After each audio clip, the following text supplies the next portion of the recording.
आदरणीय इस सभा के अध्यक्ष इंदु सिन्हा जी, हमारे भाई डॉक्टर रंजीत साहब, हमारे गुप्ता जी, सुदूर इलाके से आए हुए प्रखंड अध्यक्ष, हमारे सम्मानित सभी कांग्रेस कार्यकर्ता और इस गोकुल की आश्रम इस पवन धरती पर सब लोग एकत्र हुए हैं जिन्होंने ये धरती दी।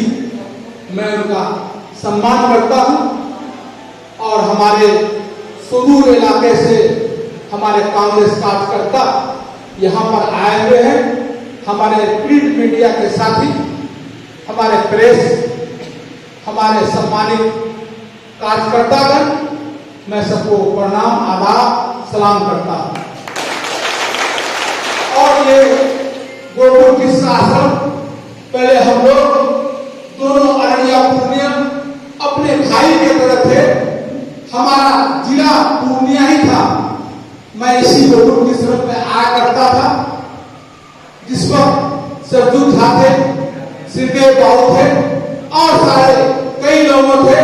मैं उनका सम्मान करता हूं, मैं उनका आदर करता हूं। उनकी दी हुई संपत्ति को और जिन्होंने दी है, मैं उनका आदर करता हूं।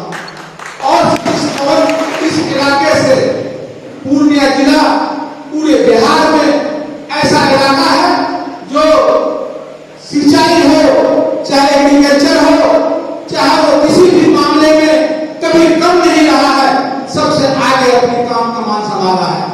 और आज तक ऐसे ऐसे नेता यहाँ से चुन के गए हैं, चाहे विधानसभा में हो, चाहे लोकसभा में हो, चाहे कहीं भी अपना नाम उजागर किया है।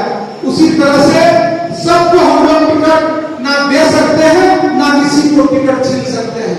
टिकट कुछ ही लोगों को मिलेगा, चाहे हमारे सम्मानित जो भी कैंडिडेट हो, चाहे हमारे मसूद भाई हो, चाहे मारूफ साहब हो और सारे जितने लोग हो। और साथ ही साथ ये भी मैं साफ सुथरा कह देना चाहता हूँ, ताकि टिकट मिलने के बाद भी हम लोग एक जगह रहकर अपनी बातों को रखें। जिसकी जो गलती है, जो माफिया है, मैं उनसे मांगना चाहता हूँ। जिसकी जो भी गलतियां हैं, मैं उसको सामने में रखकर साफ करना चाहता हूँ। टिकट किसी 1 से 4 से 5 6 7 को मिल सकता है, सबको नहीं मिल सकती है, लेकिन सबको एक जगह जोड़कर अपने अमल में, ताकि ये बात को हलफ है, ताकि हम लोग एक जगह एक सूत्र होकर अपने साथियों के साथ मदद करें, ताकि कांग्रेस से मजबूत करें,